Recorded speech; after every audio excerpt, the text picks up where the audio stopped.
Hi, this is Anna Crowe with the Get Real podcast, where CEOs, CMOs, and communications experts share their real advice.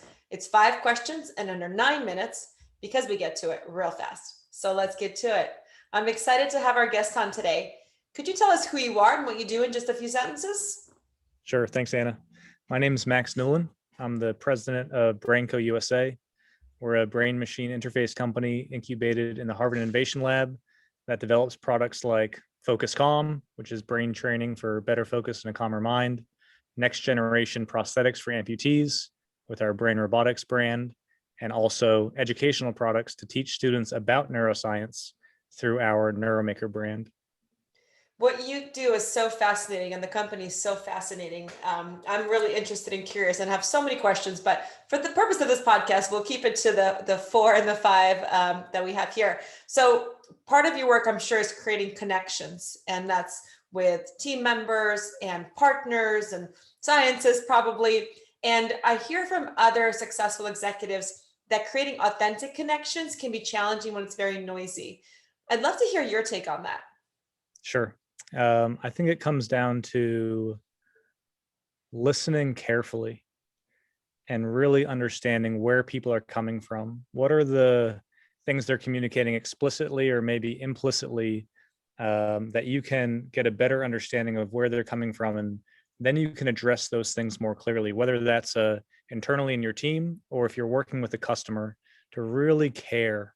Anything that we do, whether it's my team or customers, people are putting their life into either working at the company, or if they're buying one of our products. That's a really special position to be in. So you have to care, you have to listen, and by doing that, you can understand where people are and make better decisions. I love that. And I heard the expression listen to understand, not to respond, which Yeah. I think is partially what you're discussing, right? Really actively understanding between the lines, the nuances, and all the things. So I think that's fantastic advice. And do you have any other real advice for our viewers? Is there anything else that you think is really important? Yeah. A lot of advice, I would say almost all advice, is based on the context for the person that's receiving it. So let's take a company, for example. Depending on the stage that they're at, they need a different type of medicine or different type of input to get themselves to the next stage. So it's important to know where you are.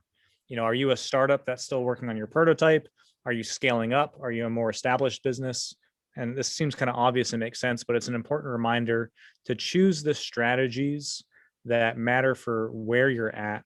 And so as a leader, your job, I think this ties back to what we were just talking about listening, is almost like taking it all in and really understanding what makes sense for us to do right now. So, if I'm working with my team, how can I really understand who they are, where their special qualities are, and put them in places or in positions where they can shine and they can be that type of person, and make sure that we're crafting the business in a way we're getting the most out of people.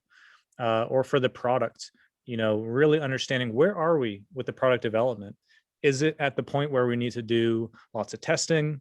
We need more user feedback. Are we at the point where we need to step on the gas and really scale up the sales team? How can we authentically understand where we are and align our efforts for the next stage? I think it's tempting to sometimes skip stages or want to think that you're farther along than you really are, but you're never going to get to that point if you don't respect the present moment and what we need to do next. So, making things, some kind of related advice here is making as many things clear as possible. So what is known, what is unknown? How can we create more predictability? What do we need to be comfortable with not knowing and still moving forward in the business? It's incredibly complex, and I think mirrors the personal development of the leader in terms of their internal capabilities. And to tie it all together, I'll bring it back to the leader. Something that I'm working on right now is, how do I want to be in the moment? How do I want to be right now? What sense do I want the person I'm interacting with to pick up on? Is that the right feeling based on the situation we're in? I think in startups, it's really easy to run around with your head cut off.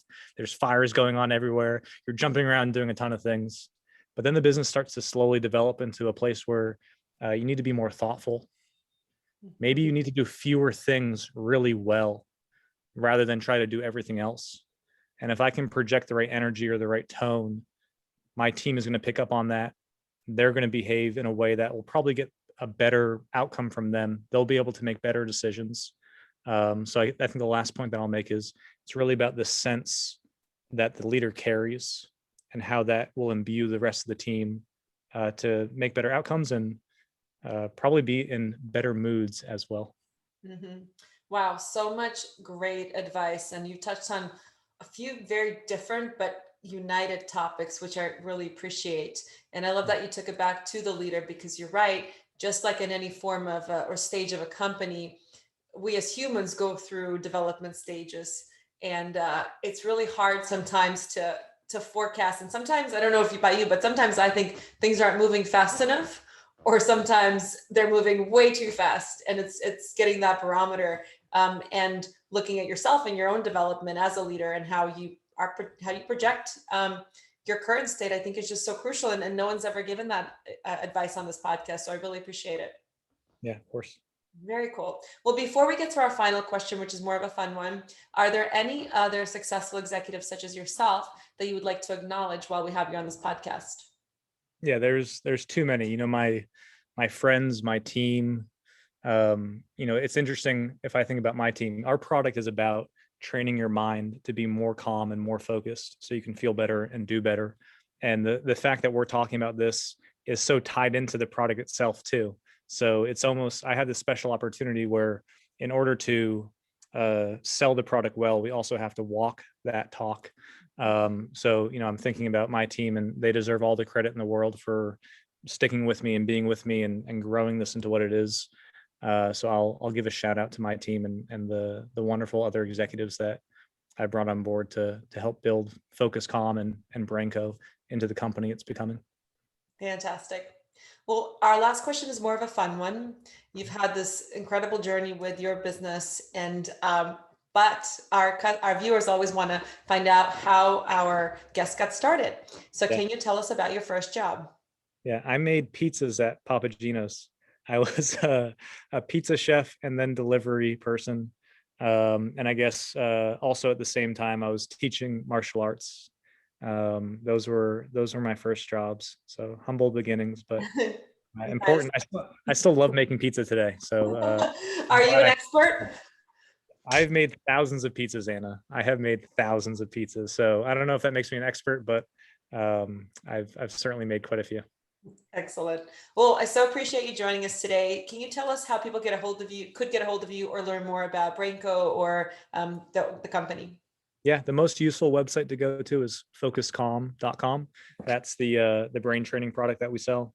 And then for people interested in the education space, neuromakerstem.com. We have an educational version of these products where we teach kids about neuroscience in, you know, schools across the country and across the world.